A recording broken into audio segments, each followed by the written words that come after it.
Hello, everyone. I am Northern Westman, and you're listening to the Disciple Hour, episode 31. I'm joined by Ian and Gentile Gentlemen, and today's topic is uncovering the meaning of the fullness of the Gentiles and the times of the Gentiles. We will be studying Luke 21 and Romans 11 to answer these questions. Luke 21, the summary is this. It starts by Jesus and his disciples sitting in the temple. And Jesus tells them about the destruction of the temple that will come. And his disciples ask him what signs will there be in those days. And he tells them of the destruction. And he ends with these words, quote, "And they will fall by the edge of the sword and be led away captive into all nations. And Jerusalem will be trampled by Gentiles until the times of the Gentiles are fulfilled." And Romans 11 summary is this. Paul the Apostle, he opens up the chapter by referencing Kings 1, 1 Kings, where the chapter where Elijah meets God in the cave he was dwelling in because he was afraid. And he told God that he was all alone and that all the prophets had been murdered. And God told him that he had saved 7,000 men, a remnant. And Paul seems to draw a parallel between this story and the Jews of his time. Paul talks about how Gentiles are like wild olive branches grafted onto the main chosen olive tree of God. And the Jews that had been disobedient, they were therefore cut off from the olive tree. Their branches were cut off, and the Gentiles grafted onto it instead. Then Paul tells us that we should not brag about it, because if God could cut off the Jews, then he can do the same to us. Then he tells us to be aware of this, and then he tells us that, quote, "blindness in part has happened to Israel until the fullness of the Gentiles has come in," end quote. And then he also says, quote, "concerning the gospel, they," meaning the Jews, "are enemies for your sake. But concerning the election, they are beloved for the sake of the fathers," end quote. There are a few questions that I want to ask. First of all, can Jerusalem here mean a spiritual place, or is it always literal? And then a question is what the times of the Gentiles or the fullness of the Gentile means. Is it the same thing? Is it two different things? Can it mean worldly kingdoms? That Jerusalem will always be trampled by rivals until the worldly kingdoms come to an end? We see, for example, in Daniel and also in Revelation, that these kingdoms, these worldly kingdoms, they are described as beasts, very nasty beasts, and they become uglier and uglier. Could it mean that these worldly kingdoms are the beasts and this is the time of the Gentiles? This is what must come before the everlasting kingdom, the spiritual kingdom, Christ's kingdom? And the fullness of the Gentiles, this has also been used to spiritually blackmail Christians into basically worship the Jews. This ties into the dispensationism, which is basically the idea that God accepted us Christians, non-Jewish Christians, and is basically being comforted by us until the Jews come in, until the fullness of the Gentiles has passed, and then the Jews, all the Jews will come in. All Israel will be saved. And this ties back to Romans 11. Let me read it quickly. This is verse 25. For I do not desire, brethren, that you should be ignorant of this mystery, lest you should be wise in your own opinion, that blindness in part has happened to Israel until the fullness of the Gentiles has come in, and so all Israel will be saved. This ties into the dispensationist idea that we are simply this comforting doll for God or something. And then he will just throw us away and, all the Jews will come in and be saved and God will be happy. Is that the real meaning? Is that actually the meaning? Or is there something else to this verse? Now, guys, brothers, would you like to jump in? Well, I think that, one way to look at this verse is that the fullness of the Gentiles, it's not necessarily saying that there's a limit to how many Gentiles will be allowed, and then after that, we'll go back to favoring the Jews. I mean, yes, one way you look at it could certainly support that interpretation, but, another way to look at it is that all Israel, in this case, means both Jews and Gentiles who accept Christ and who follow Christ. And so, the word until doesn't necessarily mean that there's like an end point. It just means that, there's not going to be,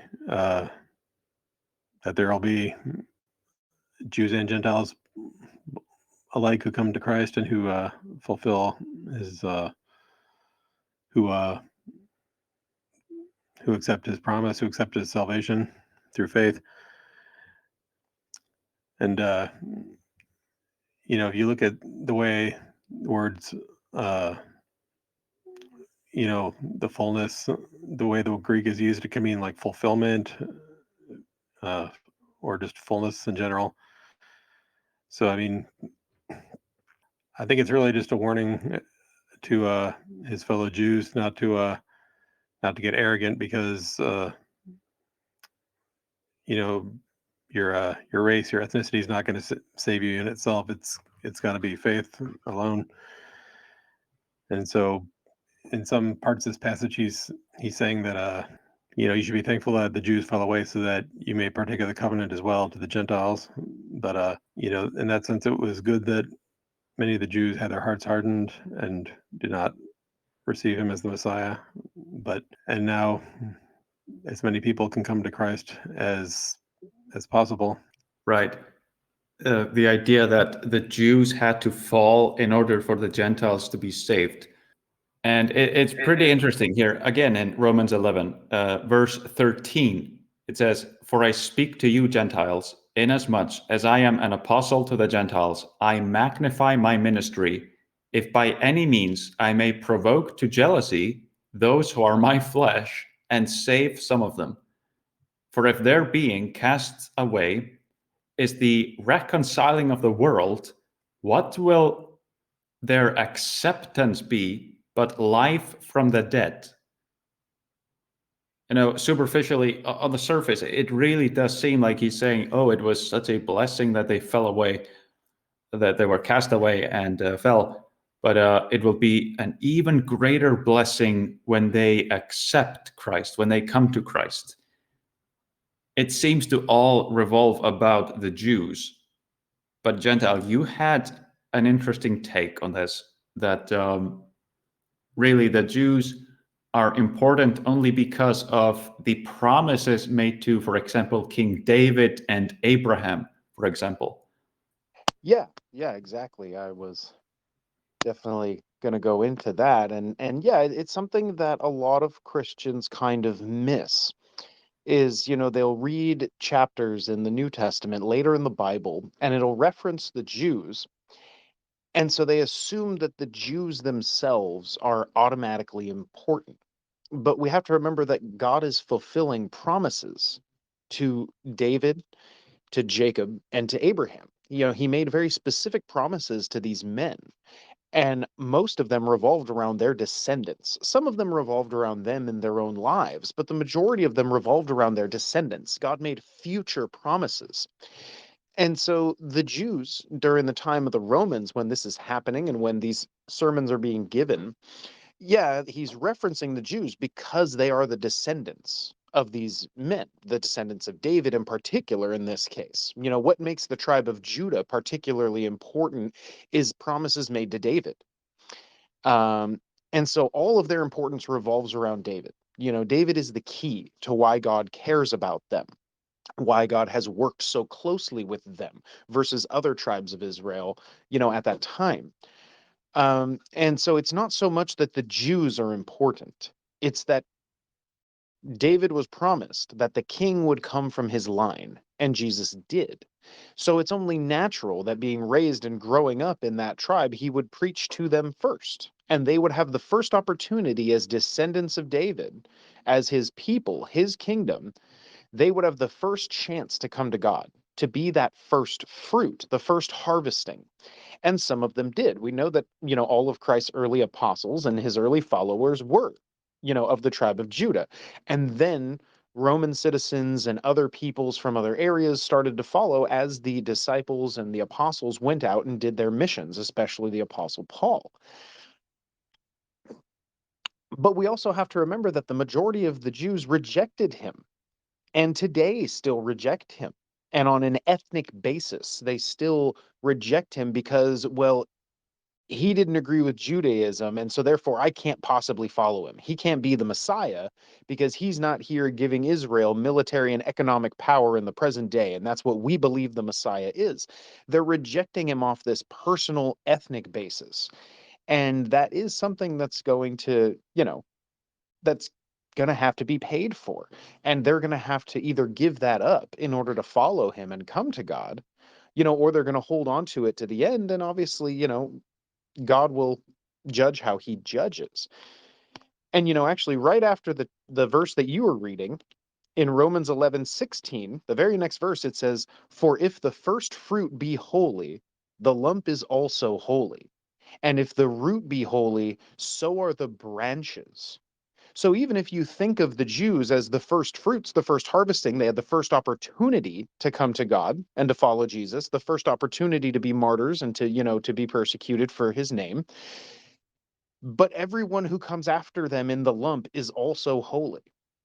And even if you consider the Jews to be the root, like, oh, okay, here's where Christ's ministry started. It was in Judea, and it grew from there and became all of these branches. The branches are still holy. The root cannot boast that it's more important than the branches. And that continues to go on in the verses. It says that if some branches be broken off, and thou being a wild olive tree were grafted in among them, because olive plants, you can blend broken pieces of olive plants and they will still grow into a new plant. So if you have an olive plant that's partially dying, you can cut it apart and blend it in and graft it into other vines, and it will continue to grow. And with them partakest of the root and the fatness of the olive tree. Boast not against the branches, but if thou boast, thou bearest not the root, but the root bearest you. So any person who claims, oh, well, the Jews are more important because they're the root, they're depending on the root to lift them up, and that's wrong. And it's in the verses there. This boasting of who came first, or who God loves the most, and all this stuff. It's human thinking. It's not the way God sees it. God was keeping a promise to David that his kingdom, his descendants would have the first opportunity and that the king would be of his line. And God kept that promise. That's the extent of their importance, their specialness, is promises to David. It doesn't make, Jews who are living today or who were living at that time more important than non-Jews who came to Christ either in the modern day or back then. That just isn't the way God sees it. All right, that's interesting. But verse 28 in Romans 11, concerning the gospel, they are enemies for your sake, but concerning the election, they are beloved for the sake of the fathers. So that's basically what you're saying, for the sake of the fathers, for the sake of King David, for the sake of Abraham, Isaac, Jacob. Yeah, exactly. They're inheriting this favoritism that really is favoritism of David. The only thing they can claim is God gave us the opportunity because David was a great man. That's the way to look at it. Not the way to look at it, well, I'm a Jew and I'm special. And neither we should be like, oh, well, we're Christian, so we're special. It's no, God is what makes us special. Coming to him is what makes us special and different. It's not something of ourselves. I see what you're saying, but most people seem to interpret this to mean that the Jews are truly beloved. I mean, it even says here, but concerning the election, they are beloved for the sake of the fathers. But are they more beloved, or are they simply beloved for the sake of the fathers? Are people reading too much into it? Because a lot of the Jew worship comes from these verses here in Romans 11, and of course other verses, but particularly here.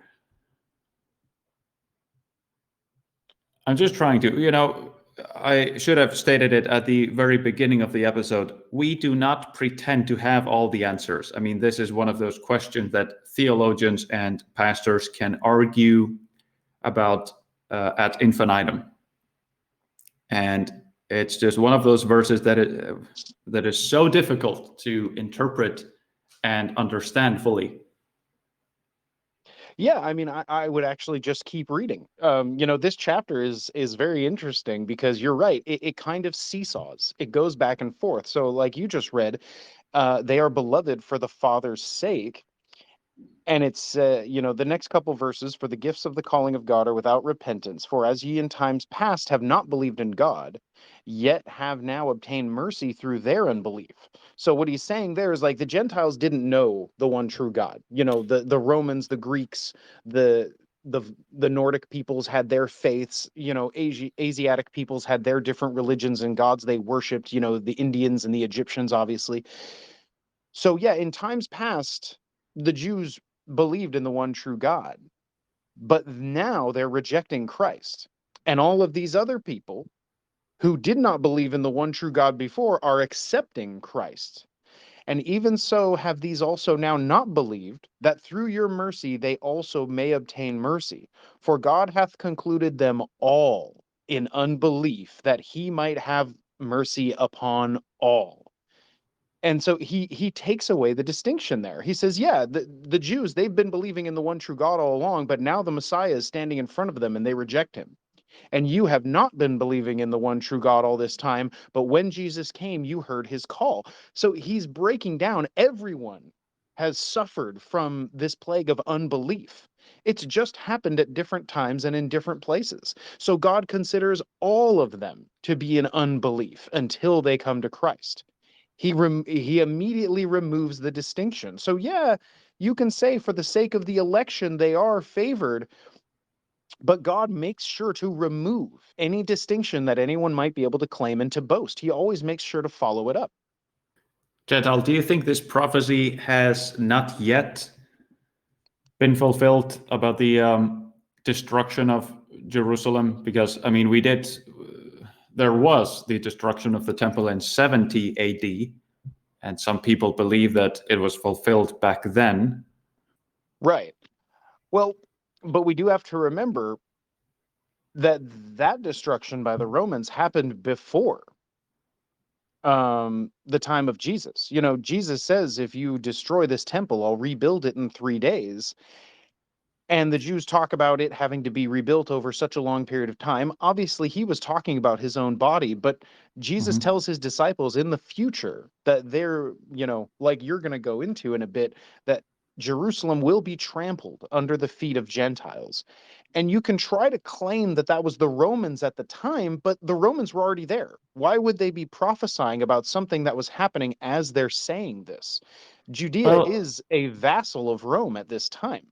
Sure. I So, mean, they were conquered, but the temple wasn't destroyed, because at the beginning of the chapter in Luke 21, they are sitting in the temple, and Jesus, he sees this widow give basically all of her money to the treasury, and then he says, not there will not be a stone left here in this temple or something like that. It will all be destroyed. right, And right. I'm asking, do you think that happened in 70 AD? I mean, obviously it did happen, but is there a bigger meaning? Was that simply a foreshadowing of what is to come, or was that truly the fulfillment of what Jesus was saying back then? Well, no, I think, like I said, I think he's referencing when the temple will attempt to be rebuilt, because there is prophecy that the temple is going to be rebuilt for the sake of the continuing of sacrifices and other things like that. And that's going to be a sign of the end. Mm, So I believe that temple has to fall, the one that they're going to try to construct in the future. And that's what they're talking about. okay. And I think there's dual meaning. I think there is dual meaning. A lot of the time you see in biblical prophecy, they're referencing places and people in that current moment because that's what people understand, but they're foreshadowing things to come as well. Um, and when we move on to the next topic, where they talk about until the times of the Gentiles are fulfilled, if this prophecy was only referring to when the temple was torn down that time, well, Judea is no longer a vassal state of Rome. So the time of the Gentiles in the Holy Land did come to an end when the British Empire gave it back to the Jews, who now control it. So if the Hmm. time of the Gentiles was already over, all of these other biblical prophecies should have also happened, and they haven't yet. Hmm. So there's no way they could have been talking about that time that the temple was torn down, because too many things were left to not happen. And if Right. that was the time of the Gentiles, then that time already came to pass and it's over. So there has to be another coming time of the Gentiles where Judea will again become a conquered vassal state. Hmm.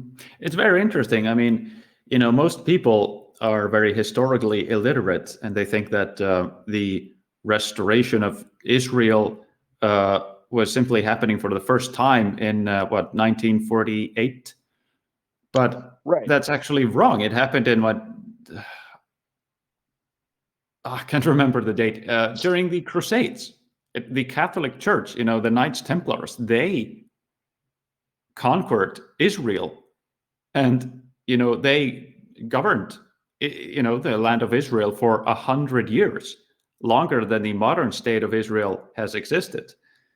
So do you think that this will actually happen for the third time, that the Oh, yeah. modern state of Israel now will collapse, and there will be a third time where the Gentiles, quote unquote, trample it? Yeah, absolutely. Absolutely. And like, when we start to go deeper into biblical prophecy in Revelation, it has to happen. God says that people, the armies of the east, the north, and the south will all march on Jerusalem. They will all be fighting over it at the time of the end. So it absolutely will have to be conquered. It will be the center of a major conflict. And honestly, it's always the center of a major conflict. Like you said, Jerusalem has been conquered and reconquered 100 times, especially when you consider how many times, Christian Europe took it back from Islam, and then Islam took it back from them. They built the Dome on the Rock. And so there has been dozens of times that Jerusalem has fallen and been rebuilt. I mean, being the center of the old world, that tragically has been its fate.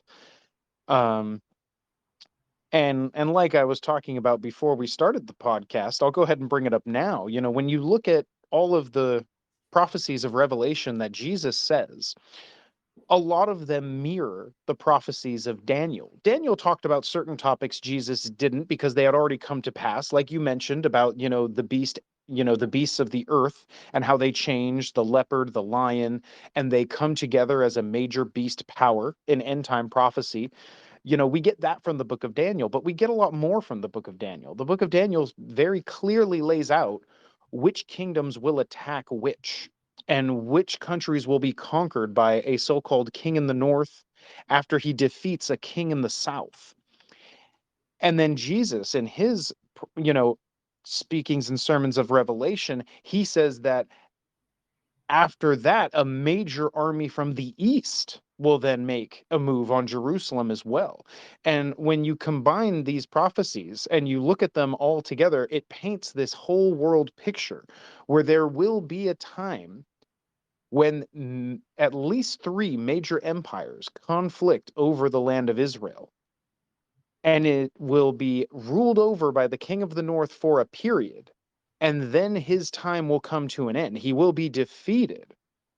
And that is when Christ comes in a cloud. And we will see him afar off, and we will raise our heads to the sky to see him coming. I mean, yeah, clearly, the both the book of Daniel and Revelation, especially, they are very. It's just images. It's just image after image after image, and I'm not fully sold on the idea that this is all quite literal. I mean, obviously, I mean the beasts. These are not actual beasts; these are states. But even the army of the 200 million and the drying up of the Euphrates, are these actual events or are these metaphors? Because we've talked about it before on these episodes that God's prophecies are often ironic. I've talked about how I believe that. Well, I don't necessarily believe it, but I'm open to the possibility that the prophecy, every knee shall bow. Obviously, I believe it, but how will it happen? Will it be, spontaneously, everyone will be spiritually awakened at the same time and crying and, bowing before Jesus and praising his name, everyone all at once, broadcast on every TV station, or will it be in the wake of a catastrophe, the tribulation, where only a few survive an absolute catastrophe, and it will be so terrifying that they will either perish or give everything to the Lord and bending the knee and praising him. Those who survive, crawl out of their nuclear bunker and bow on their knees. I don't know. Like, the prophecy is going to be fulfilled somehow, and we have no idea how. I suppose it does kind of depend on us. I mean, we are not entirely powerless. God works through us. I truly believe that. I don't want to see this catastrophic possibility come into fruition of a major army from the east conquering Jerusalem and a major war. I do believe we can have some effect and reduce the damage. I mean, something will happen. There will be a mark of the beast and all of that, but how widespread will it be? How bad will it be? I do believe that depends on us. We are not powerless. God, through us, can reduce the damage. We have seen many times in the Old Testament where God curses someone and then they pray to the Lord, please, God, spare me, have mercy on me. And then God will actually soften the curse. He can't take it away entirely because he can't lie. He's not a liar. He's truth. And so he can only reduce the curse, reduce the punishment, right? So I do believe that we have power to reduce the terrible realities of the tribulation in the end. I just wish more Christians were awake to that fact. No, and I believe you're absolutely right. I do believe that everyone does. Even in Second Chronicles, in Second Chronicles 7:14, It says that if my people would turn to me and pray and seek my face, that I would hear from heaven, forgive their sin, and I would heal their land. You know, God, there's always an opening that if the world ever changed its course, God would forgive us. Sadly, I just don't think the majority of the world will. God, I think, just knows that we are that stubborn, we are that foolish, that these things have to happen for most of the world to see, especially all of us working in, the white sympathetic fear and sphere, and our work in trying to help protect our people and spread realization about our victimization and our true position in the world. People usually don't believe you until they see something truly eye-opening, and then they finally come around. Most people have to have that experience, and I think an entire world, that kind of is our downfall. We really do have to see terrible things like that before we will humble ourselves before God, at least the majority of us. Sadly true. I mean, I came to the faith when I saw how terribly demonic the world really was, and that there was a spiritual evil in the world, a truly wicked force. Yeah, sadly you're right. So And that's ergo, true for a lot you of just have people to, now. A lot yeah. of So we younger just have to people are scare saying the people. same thing. I'm kidding. Don't scare people, but No, I was just saying that a lot of young people have a similar experience to you.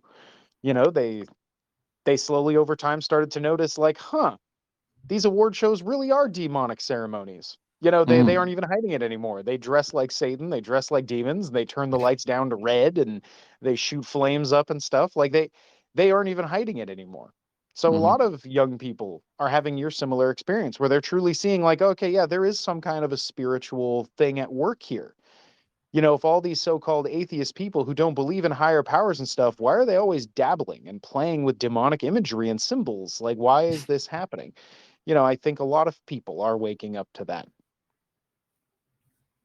yeah, I hope so. So how can we close off this topic? We're not dispensationalists. At least not me. No, we're not. But well, I can give my take. This is one of those chapters, verses that are very theological, and I believe that the phrase "times of the Gentiles" or "fullness of the Gentiles" they appear once in the entire Bible, if I'm not mistaken. Please correct me in the comments if I'm not telling the truth here, but according to my knowledge. So it's very easy for some Bible shyster to just come in and take these verses out of context and say, see, you have to worship the Jews, otherwise the Messiah will not return. See? Yeah. You have to, all the time of the Gentiles, the white race must disappear, the fullness of the Gentiles must be fulfilled, blah, blah, blah. White people have to disappear, then Jesus comes back. There are so many disgusting anti-white ideas that have been born out of the corruption of these verses. So we just wanted to provide a very wide discussion about these verses, but the core takeaway is this: pray on it and do not be led away by some freaking Bible shyster. I will actually end it on these words in Luke 21, where Jesus says, do not listen to the people who say, look here, look there. I'm sorry, it's not 21, but never mind. I will nonetheless close this topic in these words. Do not listen to the people who just say, look here and look there. Do not be led astray by these bad actors, these wolves in sheep's clothing. The Bible is difficult to understand.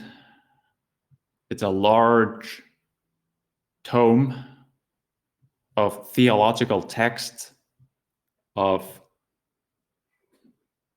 prophecies that are sealed. They are sealed. We will not know how they come into fruition until they happen. And so take these prophecies with a grain of salt. And those will be my closing words. Any final thoughts, brothers? Yeah, just to echo what Northern Westman said. I mean, definitely any interpretation of the Bible which basically says that we're supposed to favor people who reject Jesus is going to be incorrect. I mean, for us as Christians, our takeaway from all this, even if we don't understand the precise interpretation, should be that, it is by faith that we're saved, and, simply our ancestry is not going to save us in itself. And what God really wants is our hearts. What God wants is us to have faith in Him. So, whatever the finer points of the future are, whatever the proper interpretation of these verses, that's what we should concern ourselves with, to live by faith. No, I agree. And on top of that, really just don't be afraid, of these prophecies and not understanding them 100% before they come to pass. We all have to watch out for the signs, just so that if these things happen in our lifetime, we kind of see them coming. We don't want to be ignorant, but God says not to fear, for these things have to come to pass in order for, things to end up the way He promises in the end. And this life it's short and it's fleeting. All this life is just a test about whether or not we deserve more life. It's a trial run that each of us gets for a certain period of time to prove that we're worth spending eternity with God, that we've at least done enough to humble ourselves and to follow Him and to want to obey Him versus rejecting Him. Our really, when you think about it, what we're asked to do is not all that hard. It seems to be hard for most people, but it really is not all that hard. You simply have to humble yourself, you have to ask for forgiveness, and you have to, when the time comes, accept God. Don't reject Him. It really is not that hard. Amen. Follow Jesus, live by His commandments, and spread the gospel and make disciples. That's what we're doing, and I hope you all do the same. I love you all. God bless you, and take care now. Goodbye.